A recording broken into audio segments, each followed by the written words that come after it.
नमस्कार, स्वागत है आपका उज्जवल जी के चैनल पर और मैं हूं सीमा शर्मा। आज हम जो पढ़ने जा रहे हैं उस टॉपिक का नाम है राजस्थान के स्वतंत्रता सेनानी। इससे पहले भी हम स्वतंत्रता सेनानी पर एक वीडियो बना चुके हैं जिसमें काफ़ी सारे 10-11 जो सेनानी हैं उनके बारे में जो है बताया गया है। आज हम जिसकी चर्चा करने जा रहे हैं उसके अंतर्गत भोगीलाल पांड्या, सागरमल गोपा, जमनालाल बजाज, रामनारायण चौधरी, नेतराम गोगीर, गोकुल भाई भट्ट, हरिभाऊ उपाध्याय, जयनारायण व्यास, हीरालाल शास्त्री, जुगल किशोर चतुर्वेदी, शौकत असमानी, मुंशी समर्थदान चारण, गोकुल वर्मा और दामोदर लाल व्यास के बारे में बात करने वाले हैं। लगभग 14 व्यक्तित्व इसके अंतर्गत हम देखने वाले हैं। 81 प्रश्नोत्तर रहेंगे। अगर आप रीड से संबंधित कोई वीडियो देखना चाहते हैं तो आप उज्जवल जीके की प्लेलिस्ट पर जाकर देख सकते हैं। NCERT पढ़ना चाहते हैं तो भी आप उज्जवल जीके पर जाकर पढ़ सकते हैं। चलिए शुरू करते हैं आज की वीडियो। पहला प्रश्न है हमारा, बागड़ के गांधी। बागड़ के गांधी कौन कहलाते हैं? भोगीलाल पांड्या। ठीक है, कौन है बागड़ के गांधी? भोगीलाल पांड्या। देखिए, आदिवासियों में निरक्षरता जो उन्मूलन के लिए शिक्षा का प्रचार प्रसार करने का काम किया है वो किसने किया है? भोगीलाल पांड्या जी ने किया है। भोगीलाल पांड्या का जन्म, इनका जन्म जो हुआ है सीमलवाड़ा ग्राम में हुआ है और सीमलवाड़ा ग्राम जो है वो कहाँ पर है? वो डूंगरपुर में है। ठीक है, सीमलवाड़ा ग्राम कहाँ पे है? डूंगरपुर में। और इनका जन्म जो हुआ है वो 1904 में हुआ है। वनवासी सेवा संघ की स्थापना भोगीलाल पांड्या ने कब की है? वनवासी सेवा संघ की स्थापना भोगीलाल पांड्या ने की है 15 मार्च 1938 को। ठीक है, देखिए पहले इन्होंने जो है स्थापना की थी वागड़ सेवा मंदिर की। ठीक है, वागड़ सेवा मंदिर की स्थापना की थी और बाद में क्या हुआ था, वो जो वागड़ सेवा मंदिर है वो संस्था बंद कर दी गई थी। उसके बाद इन्होंने वनवासी सेवा संघ की स्थापना की। वागड़वा की उपाधि किसने दी थी इनको? तो स्वर्गीय मणिबहन पांड्या जो थी वो इनकी पत्नी थी भोगीलाल पांड्या की और वो इनको वागड़वा कहती थी।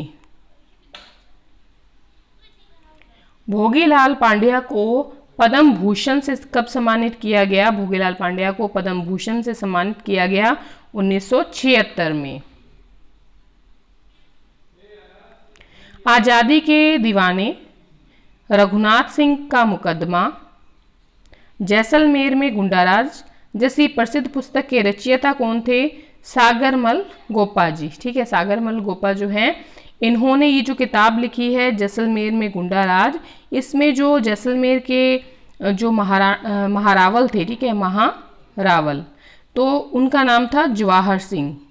तो जवाहर सिंह का जो अत्याचार था उसके विरोध में ये किताब लिखी थी और इन्होंने इनका बहुत ज्यादा विरोध किया था। सागरमल गोपा का जन्म कहां पर हुआ है? तो जैसलमेर में हुआ है इनका जन्म। सागरमल गोपा ने सर्वहितकारी वाचनालय की स्थापना जो है वो कब की है? वो स्थापना की है इन्होंने 1915 में। सागरमल गोपा की हत्या कब की गई थी? तो 3 अप्रैल 1946 में हत्या की गई थी। और कहां पर हत्या की गई थी? जेल में हत्या की गई थी। जेल अधीक्षक थे गुमान सिंह और गुमान सिंह ने जो सागरमल गोपा है इनकी हत्या की जांच के लिए एक समिति का गठन किया था। उस समिति का नाम क्या था?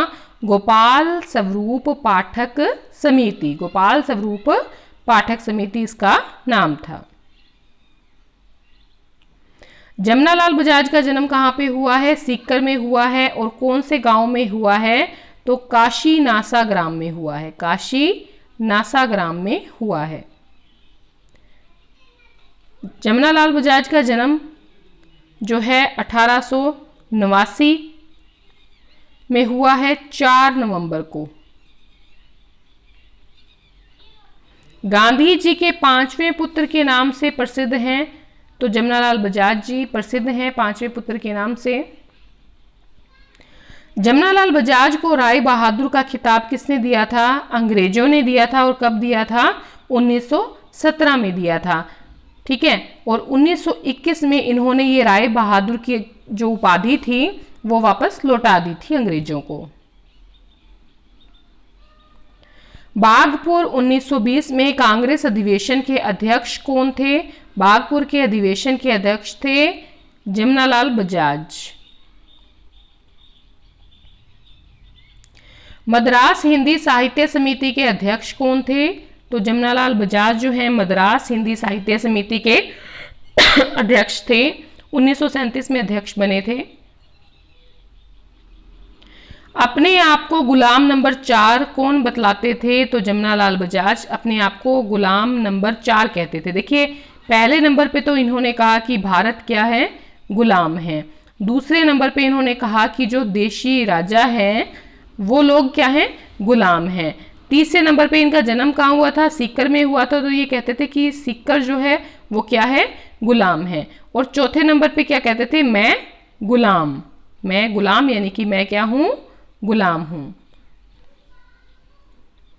राजस्थान में सर्वप्रथम उत्तरदायी शासन की मांग किसने की थी? तो जमनालाल बजाज ने सबसे पहले उत्तरदायी शासन की मांग की थी।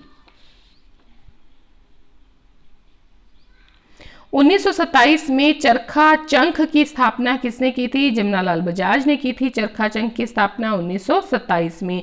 देखिए ये जो है व्यक्ति कौन? जमनालाल बजाज। ये चरखा और जो खादी है दोनों के बड़े ही क्या थे? समर्थक थे।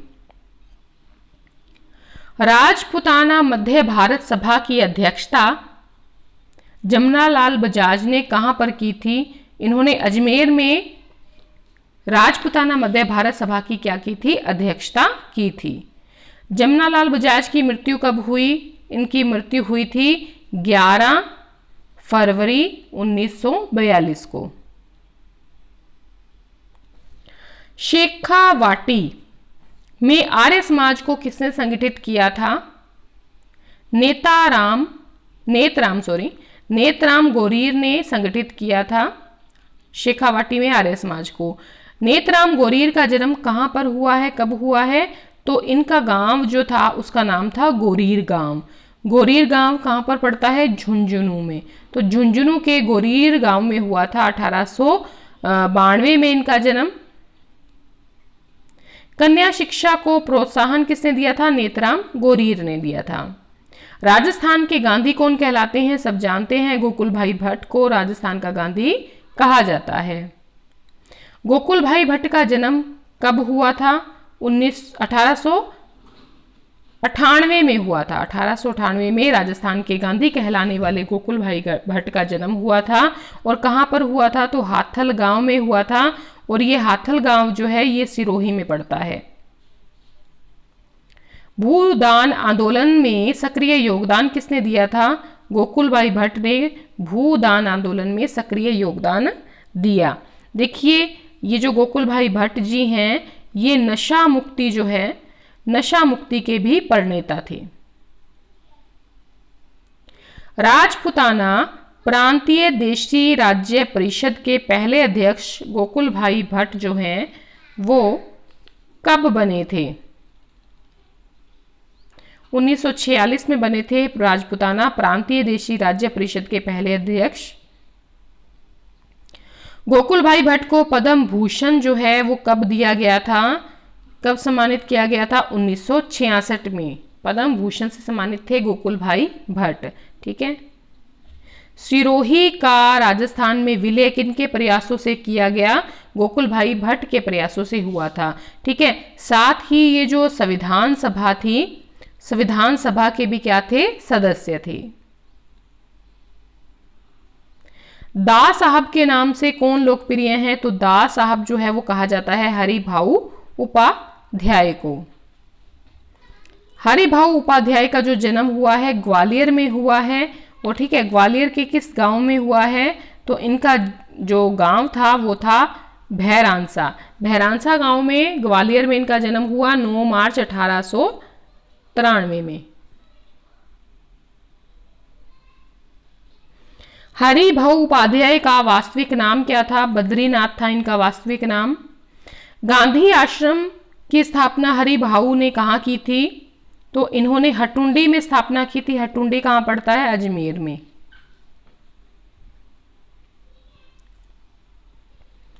युग धर्म और सर्वोदय की बुनियाद नामक जो किताबें हैं वो किसकी हैं?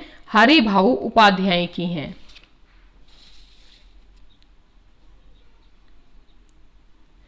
औदुंबर नवजीवन सरस्वती नामक पत्रिका का प्रकाशन किसने किया? हरिभाऊ उपाध्याय ने किया।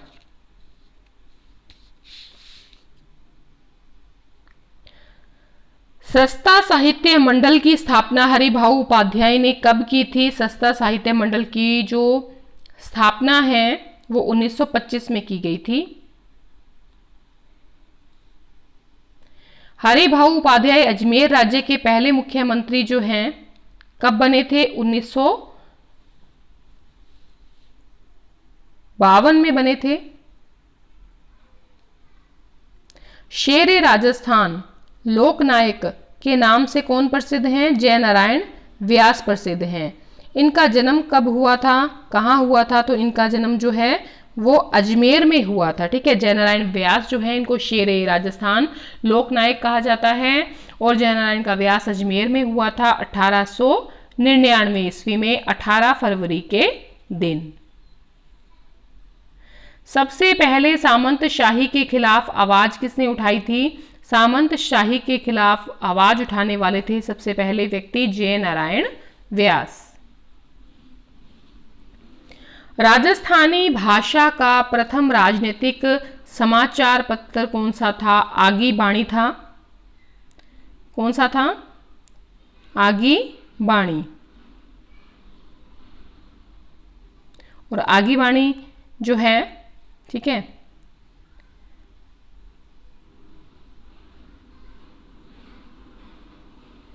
जो आगी बाणी है ये समाचार पत्र किनका था? ये समाचार पत्र था जयनारायण व्यास जी का। ठीक है, अखंड भारत को जयनारायण जी ने प्रकाशित किया। कब प्रकाशित किया था? मुंबई से प्रकाशित किया था अखंड भारत को जयनारायण व्यास जी ने। ये भी काफी फेमस है। मुंबई नहीं, आप बंबई लिखिएगा, पहले नाम बंबई था। पीप नामक अंग्रेजी मासिक पत्र के संपादक कौन थे? जयनारायण व्यास। मारवाड़ हितकारिणी सभा की स्थापना किसने की थी? जयनारायण व्यास जी ने। और इसके अध्यक्ष कौन थे? इसके अध्यक्ष थे चांदकरण शारदा जी।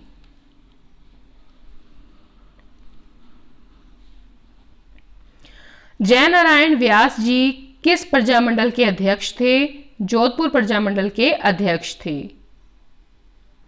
जयनारायण जी के नाम से भारत सरकार ने डाक टिकट कब जारी किया था? 3 जुलाई 1947 को जयनारायण जी के नाम से भारत सरकार ने डाक टिकट जारी किया। जोधपुर प्रजामंडल जो है इसके अध्यक्ष थे जयनारायण व्यास। मारवाड़ हितकारिणी सभा की स्थापना की थी इन्होंने। राजस्थान के एक बार मनोनीत व एक बार निर्वाचित मुख्यमंत्री कौन रहे हैं? जयनारायण व्यास जी। ठीक है,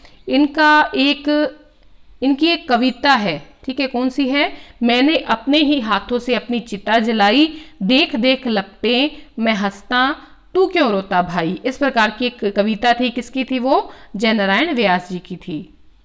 पुष्करणा नवयुवक मंडल की स्थापना जयनारायण व्यास ने कहाँ पर की थी? जोधपुर में की थी। जोधपुर से संबंध था इनका, वहीं पर ये पैदा हुए थे। 1917-18 में इन्होंने जोधपुर में पुष्करणा नवयुवक जो मंडल है इसकी स्थापना की थी। राजस्थान के मुख्यमंत्री मनोनीत हुए थे जयनारायण व्यास 26 अप्रैल 1951 को। 1 नवंबर 1952 से 6 नवंबर 1954 तक राजस्थान के निर्वाचित मुख्यमंत्री कौन थे? तो वो थे जयनारायण व्यास। देखिए, इनको क्या कहा जाता था? इनको कहा जाता था अक्कड़ के कक्कड़। क्या कहा जाता था? अक्कड़ के कक्कड़। और एक नाम इनका और था जो इनको कहा जाता था लकीर के फकीर। लकीर के फकीर भी इनको कहा जाता था। राजस्थानी आंदोलन क्या और क्यों नहीं पुस्तक का प्रकाशन जो है किसने किया? जयनारायण व्यास जी ने किया। राजस्थानी आंदोलन क्या और क्यों नहीं। देखिए, ये राजस्थानी जो भाषा है उसको प्रांतीय भाषा का दर्जा दिलाना चाहते थे, इसीलिए उन्होंने इस किताब का प्रकाशन किया था। जयनारायण व्यास का प्रजामंडल युगीन गीत कौन सा था? डंकेरी चोट सुन। देखिए, आपने याद रखने हैं ये नाम, डंकेरी चोट सुन। फिर एक था पंछीड़ा, एक था हीरालाल शास्त्री जी का सपनों आयो। ठीक है, ये सब जो प्रजामंडल युगीन गीत है ये पूछे जाते हैं। राजस्थान के प्रथम मनोनीत मुख्यमंत्री कौन बने थे? मनोनीत मुख्यमंत्री बने थे हीरालाल शास्त्री। ठीक है, और कब बने थे? तो 4 अप्रैल को बने थे 1949 को, पहले मनोनीत मुख्यमंत्री। शांताबाई शिक्षा कुटीर की स्थापना हीरालाल शास्त्री ने की। कहां पर की थी? निवाई टोंक में की थी। देखिए, महिला शिक्षा से संबंधित ये जो है शांति शिक्षा कुटीर था, जिसका बाद में नाम जो है पड़ गया है। अब फिलहाल इसको कहा जाता है वनस्थली विद्यापीठ, जो टोंक में है। ठीक है, शांति शिक्षा कुटीर जो है महिला शिक्षा से संबंधित था और इसकी स्थापना जो है वो 1935 में की थी। स्थापना तो की थी हीरालाल शास्त्री ने, लेकिन मुख्य जो योगदान दिया है वो रतन शास्त्री ने दिया है, जो कि इनकी क्या थी? पत्नी थी। रतन शास्त्री हैं, तो रतन शास्त्री कौन है? रतन शास्त्री हीरालाल शास्त्री जी की पत्नी हैं। ठीक है, और ये वनस्थली जो विद्यापीठ है इसकी संचालिका भी रही हैं। और 1995 में इनको जो है पद्म भूषण और साथ ही इनको पद्म श्री से नवाजा गया। किसको? रतन शास्त्री हैं, इनको 1995 में। हीरालाल शास्त्री का प्रजामंडल युगीन गीत कौन सा था? प्रजामंडल युगीन इनका गीत था सपनों आयो। परले प्रतीक्षा नमो नमः, ये क्या है? ये हीरालाल शास्त्री का प्रसिद्ध गीत है, परले प्रतीक्षा नमो नमः। जेंटलमैन समझौता किन के बीच में हुआ था? तो देखिए, 1942 में जो भारत छोड़ो आंदोलन है उसमें नए जाने के लिए किसको? जयपुर प्रजामंडल नए उसमें भाग ले, इसलिए क्या किया गया था? जेंटलमैन समझौता किया गया था हीरालाल शास्त्री के बीच में और जयपुर के प्रधानमंत्री थे सर मिर्जा इस्माइल के बीच में। और फिर इसके खिलाफ जो है आजाद मोर्चे की स्थापना हुई थी। ठीक है, आजाद मोर्चे की स्थापना हुई थी। हीरालाल शास्त्री का जन्म कब हुआ था? तो 24 नवंबर 1899 में हुआ था हीरालाल शास्त्री जी का जन्म। और कहां पर हुआ था? तो जयपुर में हुआ था। हीरालाल शास्त्री कहां से संविधान निर्मात्री सभा के लिए चुने गए थे या भेजे गए थे? तो जयपुर में इनका जन्म हुआ, जयपुर से ही भेजे गए थे। हीरालाल शास्त्री की आत्मकथा, इनकी आत्मकथा है प्रत्यक्ष जीवन शास्त्र। क्या है इनकी आत्मकथा का नाम? क्या है? प्रत्यक्ष जीवन शास्त्र। दूसरा जवाहरलाल नेहरू किसे कहा जाता है? जुगल किशोर चतुर्वेदी जी को दूसरा जवाहरलाल नेहरू कहा जाता है। जुगल किशोर चतुर्वेदी का जन्म कहां पर हुआ था? तो इनका जन्म जो है 8 नवंबर 1904 को हुआ है, मथुरा में हुआ है और मथुरा के सांख ग्राम में हुआ है। मथुरा के सांख ग्राम में इनका जन्म हुआ है। जुगल किशोर चतुर्वेदी का कार्य क्षेत्र कौन सा था? भरतपुर जिला। लोक शिक्षक पुत्र का संपादन किसने किया था? तो जो किशोर चतुर्वेदी हैं इन्होंने लोक शिक्षक पुत्र का संपादन किया था। मत्स्य संघ में उप प्रधानमंत्री कौन बने थे? जुगल किशोर चतुर्वेदी बने थे। भरतपुर में जबरन बेगार के लिए चलाए गए आंदोलन का संचालन किसने किया था? तो ये संचालन जुगल किशोर चतुर्वेदी ने किया था। और कब किया था? 1947 में। भरतपुर प्रजामंडल के नेता कौन थे? गोकुल वर्मा थे। और इनको क्या कहा जाता था? इनको शेर भरतपुर कहा जाता था।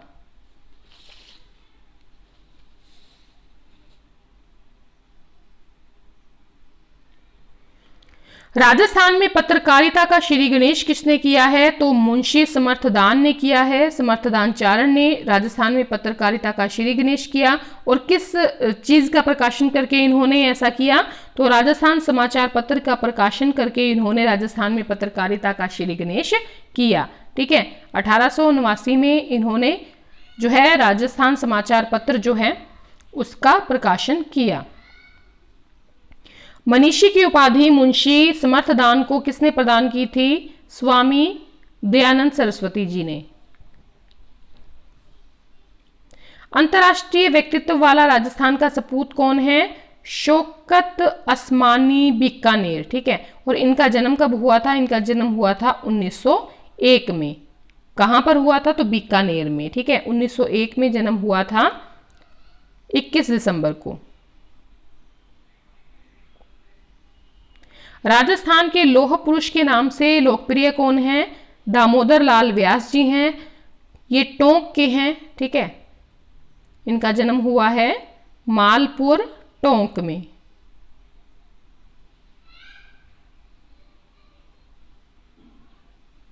मालपुर टोंक में जन्म हुआ है, इनको कहा जाता है लौह पुरुष। ठीक है, राजस्थान के पहले राजस्व मंत्री कौन थे? दामोदर लाल व्यास जी थे, जो कि लौह पुरुष कहलाते हैं राजस्थान के। राजस्थान में भूमि सुधारों को कठोरता पूर्वक लागू करवाने में अहम भूमिका किसने निभाई थी? दामोदर लाल व्यास जी ने निभाई थी। राजस्थान के भूमि सुधारों में कठोरता पूर्वक लागू करवाया गया था। राजस्व मंत्री रहे थे पहले राजस्थान के। देखिए, इस प्रकार से 81 प्रश्नोत्तर हमने कर लिए हैं। लगभग एक वीडियो जो है और बनेगी राजस्थान की स्वतंत्रता सेनानियों की, क्योंकि देखिए हमारे राजस्थान में वीरों की कमी नहीं रही। जो स्वतंत्रता सेनानी है उनकी कमी नहीं है, और महत्वपूर्ण जो व्यक्तित्व है उनको हम छोड़ नहीं सकते। इसीलिए एक वीडियो पहले बनाई जा चुकी है। अगर वो वीडियो आपने नहीं देखी है तो प्लीज़ जाकर देखें। और अब ये दूसरी वीडियो है और एक तीसरी वीडियो और बनेगी इसी प्रकार से। धन्यवाद।